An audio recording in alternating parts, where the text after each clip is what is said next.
कैसे हो 9th class? अपनी ऑनलाइन क्लासेस के माध्यम से अपना सिलेबस अपन आगे बढ़ा रहे हैं। लाइव क्लास अपनी कंटिन्यू चल रही है ना। बच्चे आते हैं मेरे लाइव क्लास में, अपना सिलेबस अपन कंटिन्यू आगे बढ़ा रहे हैं। अब अपन ऑनलाइन वीडियोस के माध्यम से भी अपना गद्य भाग जो है वो कंटिन्यू करते हैं। जैसे कि लास्ट वीडियो में अपन ने पुस्तक परिचय लिया था। मैंने आपको बताया था ना, आपके 9th क्लास का जो हिंदी का सिलेबस है उसमें गद्य में कितने चैप्टर है, पद्य में कितने चैप्टर है, सेकंड बुक आपकी कृतिका है, व्याकरण में आपके क्या आना है, ऐसी अपन ने जानकारियाँ ली है। तो अब बात करते हैं अपन पहले चैप्टर की। पहला अपना पाठ जो है प्रेमचंद का। लास्ट वीडियो में मैंने आपको बताया है, लास्ट अपनी जो क्लास हुई थी ना उसके अंदर प्रेमचंद का है और चैप्टर का नाम क्या है, दो बेलों की कथा। ध्यान है ना। कुछ बहनों ने तो पढ़ भी लिया है, जैसे लाइव क्लास में जिक्र भी किया है कि हमने थोड़ी भाई चैप्टर पढ़ा है। एक बात ये ध्यान रखना बेटा कि आप लोगों ने पाठ्य पुस्तक नहीं खरीदी है तो जितना जल्दी हो अपना सिलेबस खरीद लीजिए, है ना।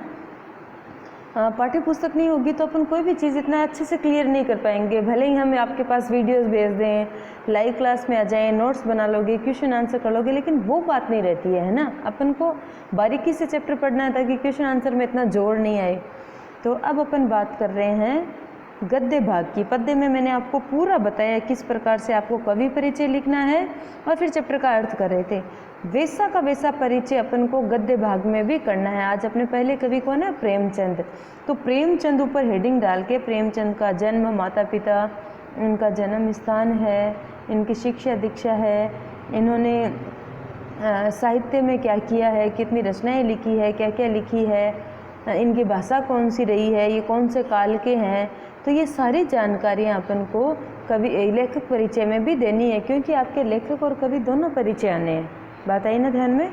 लेखक परिचय भी 2 नंबर का आएगा और कवि परिचय भी 2 नंबर का आएगा। ये मैंने आपको पहले भी लास्ट क्लास में भी बताया है और लाइव क्लास में भी मैं आपको बार बार बता रही हूँ, क्योंकि अपन के 4 नंबर कहीं जानने नहीं चाहिए बेटा, इसलिए आपको बार बार रिपीट करवा रहे हैं कि थोड़ा करेंगे। ऐसा इतना बर्डन नहीं लेना कि मैं उधर भी चैप्टर करवा रही हूँ, इधर बहुत सारा करवा दूँगी, नहीं। आज अपन सिर्फ और सिर्फ लेखक परिचय पढ़ेंगे, है ना।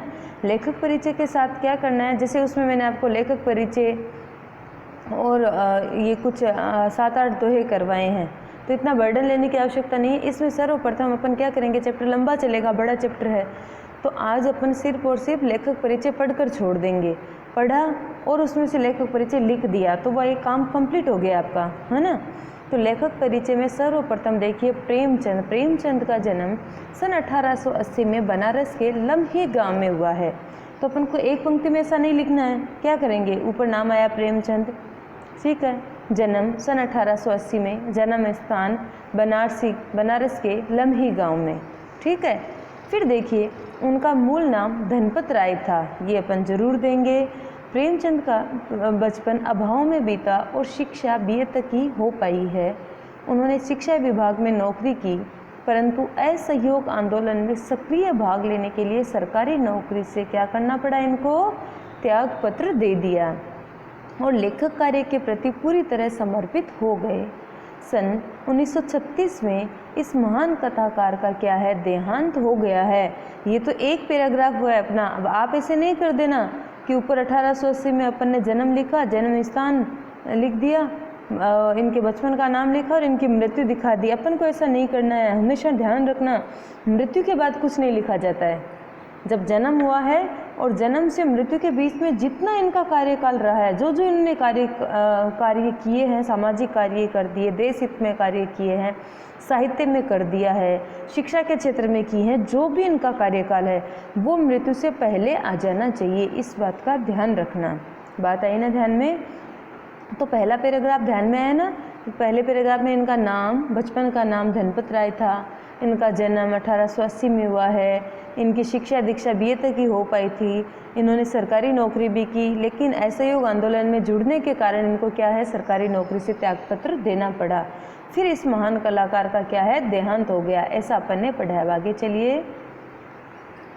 प्रेमचंद की कहानियाँ, अब रचनाओं के बारे में आता है। मृत्यु में क्या कर रही हूँ, परिचय में अंत में लिखेंगे। मैं कहती हूँ ना साहित्य समाज में क्या कार्य किया है, तो साहित्य क्षेत्र में इनका देखिए प्रेमचंद की कहानियाँ मानसरोवर के 8 भागों में संकलित है, ठीक है ना। अब देखिए इनके 8 भाग कौन कौन से हैं, सेवा सदन, प्रेमाशर्म, रंगभूमि, कायाकल्प, निर्मला, गबन, कर्मभूमि, गोदान, इनके प्रमुख उपन्यास है। ध्यान कर लेना इनके, ठीक है ना।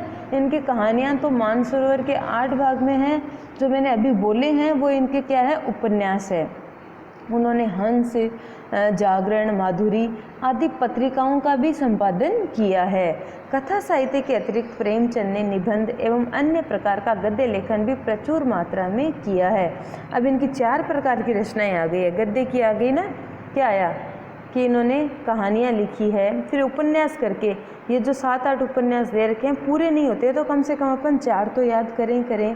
फिर इनकी पत्रिकाओं का संपादन किया, जो 3 पत्रिका हंस, जागरण और माधुरी, तो पत्रिका करके डैश करके हम इनका नाम लिखते हैं। फिर इनकी निबंध रचनाएं भी है, ठीक है ना। प्रेमचंद साहित्य को सामाजिक परिवर्तन का सशक्त माध्यम मानते थे। इस पंक्ति पर थोड़ा जोर देना कि प्रेमचंद साहित्य को सामाजिक परिवर्तन का सशक्त माध्यम मानते थे। इस बात का क्या मतलब हुआ कि प्रेमचंद का मानना था कि साहित्य में अपन जो भी लिखते हैं वो समाज तक पहुंचेगा और तभी समाज में परिवर्तन क्या है, संभव है। भाई जब हम पढ़ेंगे अपनी आज मैंने कोई चीज़ पढ़ी है, मैं आपको बता रही हूँ, आप कोई 4 लोगों को और बताएंगे, तो ऐसे आगे से आगे समाज में परिवर्तन होता जाएगा और उनके विचारों का क्या है, प्रचार प्रसार होता जाएगा। उन्होंने जिस गांव और शहर के परिवेश को देखा, जिया, उसकी अभिव्यक्ति उनके कथा साहित्य में मिलती है। बात आई ना दोनों पंक्तियों की समझ में कि पहली पंक्ति में क्या कह रहे हैं कि प्रेमचंद साहित्य को सामाजिक परिवर्तन का सशक्त माध्यम मानते हैं। बिल्कुल, अपन साहित्य के माध्यम से अपने समाज में परिवर्तन कर सकते हैं। जैसे कि उधर अपन पढ़ रहे हैं कबीरदास में, उन्होंने बाह्य आडंबरों को क्या है, वंचित रहने के लिए कहा है कि हमें ये पक्ष विपक्ष को छोड़कर क्या करना चाहिए, निष्पक्ष भाव से कोई कार्य करना चाहिए ताकि उस कार्य को परिपूर्ण रूप से अपन कर पाएँ। वैसे ही साहित्य समाज का परिवर्तन का सशक्त माध्यम है कि हम साहित्य के माध्यम से अपने विचार परिवर्तन कर सकते हैं, समाज में परिवर्तन क्या है ला सकते हैं। फिर क्या किया इन्होंने, प्रेमचंद उन्होंने जिस गांव और शहर के परिवेश को देखा और जिया, उसकी अभिव्यक्ति उनके कथा साहित्य में मिलती है, क्योंकि उन्होंने जो चीज़ अनुभव की थी वो सारी की सारी उन्होंने अपने साहित्य में क्या है, उतार दी है। अपनी रचनाओं में, रचनाओं के माध्यम से अपने समाज तक क्या है, उन्होंने पहुंचाया है। अब देखिए प्रेमचंद की कहानी आज से 100, 150, 200 साल पहले की है। तो उस समय क्या था, स्वतंत्रता आंदोलन चल रहा था, पूरा भारत देश पराधीन था। तो फिर देखिए अभी किसानों और मजदूरों की दयनीय स्थिति है ना, दलितों का शोषण, समाज में स्त्री की दुर्दशा, स्वाधीनता आंदोलन आदि उनकी रचनाओं के मूल विषय है। उन्होंने अपने साहित्य में जो भी लिखा, उस समय जो समाज में कुरीतियाँ फैली हुई थी वो सारी की सारी उन्होंने अपने साहित्य के माध्यम से समाज में क्या है, उतारा है।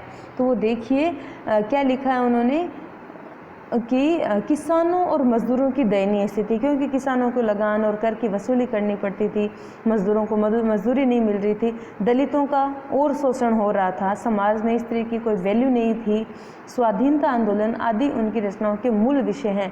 क्योंकि उनका जो जीवन काल था, उस समय जो देश की आर्थिक स्थिति थी, सामाजिक स्थिति थी, उस समय उन्होंने जो जिया वो सारा का सारा साहित्य के माध्यम से समाज के समक्ष क्या है, प्रस्तुत किया है। दो पैराग्राफ देखे ना। अब आप आगे देखिए, प्रेमचंद के कथा साहित्य का संसार बहुत व्यापक है, अर्थात उन्होंने साहित्य में बहुत सारी अपनी रचनाएं लिखी है, अपने विचार दिए हैं। उसमें मनुष्य की नहीं, पशु पक्षियों के भी अद्भुत आत्मीयता मिली है। बड़ी से बड़ी बात को सरल भाषा में सीधे और संक्षेप में कहना प्रेमचंद के लेखन की प्रमुख क्या है, विशेषता है। ये बात अपन को ध्यान देनी है। बात आई ना ध्यान में कि छोटी से छोटी बात या बड़ी से बड़ी बात वो बड़ी आसानी से अपने पाठक जो है ना, उन तक पहुंचा देते हैं और अच्छे से समझा भी देते हैं। पाठक अब कौन है, आप लोग हो ना, हम हैं, आप हैं, हम जो पढ़ने वाले हैं वो सारे क्या है, पाठक है। तो प्रेमचंद ने जब ये कहानियाँ लिखी उस समय जो देश और समाज की स्थिति थी उसको ध्यान में रखते हुए उन्होंने सारा साहित्य क्या है लिखा है। अब आगे देखिए, अपन ने इतना पढ़ा, ये देखिए जूम कर लेते हैं कि उनकी भाषा शैली कैसी है। देखिए उनकी भाषा सरल है, सजीव एवं मुहावरेदार है तथा उन्होंने लोक प्रचलित शब्दों का प्रयोग कुशलतापूर्वक किया है ताकि सबको आसानी से समझ में आ जाए। तो भाषा शैली की बात आती है ना कि प्रेमचंद की भाषा कैसी है, कि भाषा सरल है, सजीव है, मुहावरेदार है। तो ये आप जब क्या करोगे, व्याख्या आती है उस समय ये आपके काम आता है। अब व्याख्या कैसे की जाती है वो तो अपन आगे देखेंगे, है ना। अब बात आती है आपकी चैप्टर की। आपके पाठ का नाम क्या है, दो बेलों की कथा। अब तक अपन ने क्या पढ़ा था, प्रेमचंद का परिचय पढ़ा ना। अब क्या करेंगे, पाठ पर आ जाते हैं। प्रेमचंद का परिचय विशेष इसलिए पढ़ा है क्योंकि उसमें से 2 नंबर का आएगा। भले प्रेमचंद का आ जाए, आपके जितने भी लेखक है, कवि है, दोनों में से भाई एक लेखक का परिचय आएगा और एक क्या आएगा, कवि का परिचय आएगा। इसलिए मैंने थोड़ा आपको विशेष रूप से बताया है कि इस प्रकार से आपको परिचय लिखना है। 2 नंबर का है तो बहुत ज़्यादा आपको डिटेल नहीं देनी है। जब बड़ी क्लास में जाएंगे 4 नंबर का आएगा तो क्या है, डिटेल में उसको क्या है अपन को करना पड़ेगा, क्योंकि एक तो 4 नंबर लाने, एक 2 नंबर लाने हैं। लेकिन उन 2 नंबरों में जो विशेषता है ना, जैसे उनकी रचनाएं होगी, जन्म मृत्यु है, उनका जन्म स्थान है, ये चीज़ें आ जानी चाहिए। अब बात आती है, पहले अपन जो पाठ्य पुस्तक में दे रखा है वो पढ़ लेते हैं, फिर मैं आपको सार बता देती हूँ। आपके पाठ का नाम है दो बेलों की कथा। ये आपको ध्यान होना चाहिए, पाठ का नाम और लेखक का नाम, क्योंकि जब व्याख्या आती है तो उस समय ये दोनों काम आते हैं। 1/4 1/4 जब लेखक का नाम लिखते हो तो वो भी आधा नंबर 1/4 जो व्याख्या के नंबर होते हैं उस आधार पे कट जाते हैं। चैप्टर का नाम नहीं लिखते हो तो भी कटते हैं। तो दो बेलों की कथा के माध्यम से प्रेमचंद ने कृषक समाज और पशुओं के भावात्मक संबंध का वर्णन किया है। कृषक समाज, भाई पूरा भारत क्या है, किसान, पूरे भारत में किसान रहते हैं, कृषक समाज है, किसान प्रधान समाज है। पशुओं के भावात्मक संबंध का वर्णन किया है कि सारे किसान क्या करते हैं, पशुओं को पालते हैं। तो एक दूसरे के प्रति आत्मीयता का भाव तो आ ही जाता है ना। मालिक भी अपने पशुओं से प्रेम करते हैं और पशु भी उनके प्रति क्या है, उनके प्रति प्रेम रखते हैं। इस कहानी में उन्होंने ये भी बताया है कि स्वतंत्रता सहज में नहीं मिलती। तो ये बात ध्यान करना, कोई भी कार्य हो बड़ी आसानी से नहीं हो पाता है। यहाँ तो स्वतंत्रता तो बहुत बड़ी बात है ना। जब पूरे देश में आंदोलन हो रहे थे तो वो स्वतंत्रता मिलना आसान कहाँ था। कितने अपने राजनेताओं की मृत्यु हो गई थी, वो शहीद हो गए थे, कितना संघर्ष झेला था। या कोई भी अपन कार्य करते हैं तो कोई भी कार्य आसानी से नहीं होता है, लेकिन थोड़ी कठिन परिस्थितियों को भोग कर हम किसी कार्य को पूर्ण करते हैं तो वो क्या है, बड़ा ही अच्छा होता है। ये हमेशा ध्यान रखना। उसके लिए बार बार संघर्ष करना पड़ता है। जब भी स्वतंत्रता की प्राप्ति होती है तो हम क्या करते हैं, उसके लिए बार बार संघर्ष करना पड़ता है। या कोई भी कार्य करते हैं तो संघर्ष तो करना ही पड़ता है। इस प्रकार परोक्ष रूप से ये कहानी आज़ादी के आंदोलन की भावना से जुड़ी है। अब यहाँ 2 बातों का ध्यान करना पड़ेगा। वो संदेश किस बात का दे रहे हैं, पराधीन भारत का। जब स्वतंत्रता आंदोलन हो रहे थे किसके माध्यम से दे रहे हैं, दो बेलों की कथा के माध्यम से। इसके साथ ही इस कहानी में प्रेमचंद ने पंचतंत्र और हितोपदेश की कथा परंपरा का उपयोग और विकास भी क्या है, किया है। पंचतंत्र की कहानियों में भी क्या दिया गया था, पंचतंत्र की कहानियों में वे पशुओं के माध्यम से अपन को पशु के प्रति प्रेम है, या पशुओं के माध्यम से समाज को या आत्मीयता के भावों को उजागर किया गया था। तो वही चीज़ है कि यहाँ भी उन्होंने क्या है, ये जो पशु प्रेम है इसके माध्यम से या पशुओं की जो पराधीनता का प्रतीक भारत को बता दिया है, उस माध्यम से अपन को ये पाठ पढ़ा रहे हैं। अब मैं आप थोड़ा सा चैप्टर का आपको सार बता देती हूँ कि जो दो बेलों की कथा है उसमें है क्या। 2 बेल अर्थात 2 बेल है, उनके नाम क्या है, एक हीरा है और दूसरा क्या है, मोती है, और झुर्री उनका क्या है, मालिक है। थोड़ा बहुत आप लोगों ने पढ़ा होगा तो ध्यान भी दिया होगा। वैसे अपन नेक्स्ट वीडियो में पूरा चैप्टर डीपली पढ़ेंगे। आज सिर्फ सार इसलिए बता रहे हैं ताकि आप पे बर्डन नहीं हो। बात आई ना ध्यान में। तो हीरा और जो मोती है अर्थात दोनों को प्रतीक किसका, भारतीयों का प्रतीक बताया गया है। क्योंकि उस समय जब स्वतंत्रता आंदोलन हो रहा था, पूरा देश आज़ादी के लिए लड़ रहा था, तो पूरे भारतीय क्या थे, उनके पराधीन थे, है ना। स्वतंत्रता नहीं मिल रही थी, उसके लिए बार बार संघर्ष करना पड़ता है, ये संदेश दे रहे हैं। और आत्मीयता का भाव, जैसे हीरा और मोती का अपने मालिक के प्रति क्या है, आत्मीयता का भाव है, वैसे ही भारतीयों के मन में भी आत्मीयता का भाव था। वो कभी किसी को कष्ट पहुंचाना ही नहीं चाहते थे। जो भी आया उसको क्या है, शरण दी थी, स्थान दिया था, लेकिन उसका दुरुपयोग किया गया, उसका गलत उपयोग किया गया, तो अंत में आंदोलन करना पड़ा था। तो जिस प्रकार स्वतंत्रता के लिए लड़ना पड़ा था, उसी प्रकार ये पशु जो है, दो बैल है, वो भी क्या है, पराधीनता के सूचक है। जो इनके मालिक होते हैं वो उनके क्या है, अंडर में ही रहते हैं, पराधीन होकर रहते हैं। तो यहाँ जो चैप्टर है ये इन्होंने अपनी ये जो मोती और झुरी है, ये सॉरी मोती, हीरा और मोती है, जो उसका मालिक है झुरी, उसके प्रति बड़ा ही आत्मीयता का भाव रखते हैं, अर्थात अपने मालिक से क्या करते हैं, प्रेम करते हैं। और मालिक भी क्या करते हैं, अपने दोनों बैलों से क्या है, प्रेम करता है। इस चैप्टर में आपको सबसे पहली लाइन में यही बताया गया है कि गधे को क्या है, बुद्धिहीन बताया गया है। क्योंकि गधा किसका परिचायक है, गधे को ना तो सुख का, ना दुख का, लाभ हानि का, किसी चीज़ का भी पता नहीं चलता है। क्योंकि उस पर कितना भी सामान लादा जाए वो ढो लेता है, उसका सामर्थ्य, उसकी सहन शक्ति बहुत ज़्यादा है, ये उसका प्रतीक है। लेकिन गधे के बाद में बैल ही है जो थोड़े कम बुद्धिहीन है ना। गधे तो पूरे ही बुद्धिहीन है, लेकिन थोड़ा सा ये क्या करते हैं, जैसे ही इनके ऊपर कोई अत्याचार होता है तो ये अपना कुरूप ले लेते हैं, उस सामने वाले पे प्रहार कर देते हैं। तो इस चैप्टर में अपन यही पढ़ेंगे कि स्वतंत्रता और बैलों की कथा एक दूसरे को पूरक बताए हैं, क्योंकि उस भावना से इसलिए जुड़ी है कि उस समय भारतीय पराधीन थे, अब क्या है, ये बैल पराधीन हैं। भारतीयों के प्रति मन में भी क्या है, आत्मीयता के भाव थे, और बैलों का अपने मालिक के प्रति क्या है, आत्मीयता का भाव है।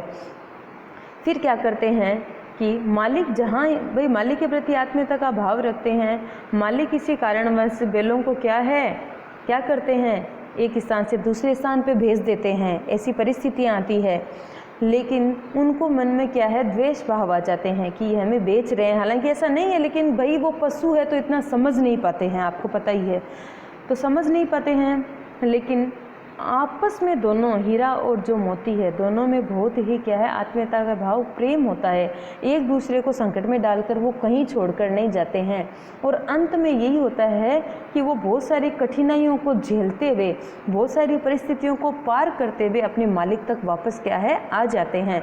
अब जो पूरी डिटेल है हीरा और मोती की, झुरी की, वो तो अपन चैप्टर में 1 बाय 1 पढ़ेंगे। अभी सिर्फ और सिर्फ मैंने आपको सार बताया है। तो आज अपना काम क्या रहेगा बेटा, अपन को प्रेमचंद का परिचय पढ़ना है और परिचय लिखने का प्रयास करना है। उसमें कोई त्रुटि रहेगी तो अपन सुधार करेंगे, हम है ही सुधार के लिए ना, तो सुधार करेंगे। जैसे कबीरदास का परिचय किया था, वैसे ही अपन को प्रेमचंद का परिचय भी करना है, और प्रेमचंद का परिचय पढ़ लेना है, और स्टार्टिंग में थोड़ा पाठ भी पढ़ लेना है, ताकि नेक्स्ट वीडियो में जब अपन अपने फर्स्ट चैप्टर का वीडियो बनाए तो आपको जानकारी होनी चाहिए कि इसमें क्या है। बात आई ना ध्यान में। तो आज अपन इतना ही करेंगे कि इसमें आपको लेखक परिचय करना है और थोड़ा पाठ की जानकारी मैंने आपको सार बता दिया है कि इस चैप्टर में है क्या, प्रमुख पात्र कौन है, हीरा और मोती है, और उनका मालिक कौन है, झुरी है। बाकी अब झुरी का साला आया था, झुरी की पत्नी भी है, वहाँ एक बालिका थी जिसके मन में भी इन दोनों बैलों के प्रति आत्मीयता थी।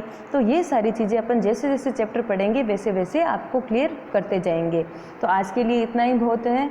तो अपन आपका होमवर्क यही रहेगा कि अपन क्या करते हैं, इसका लेखक परिचय करते हैं और चैप्टर पढ़ते हैं। और सभी अपना ध्यान रखना, स्वस्थ रहना, और ज़्यादा से ज़्यादा बहनों तक ये संदेश पहुंचाना कि अपनी लाइव क्लासेस भी चल रही है और वीडियोस भी आ रहे हैं, ताकि ये सारा फ़ायदा सबको मिल सके।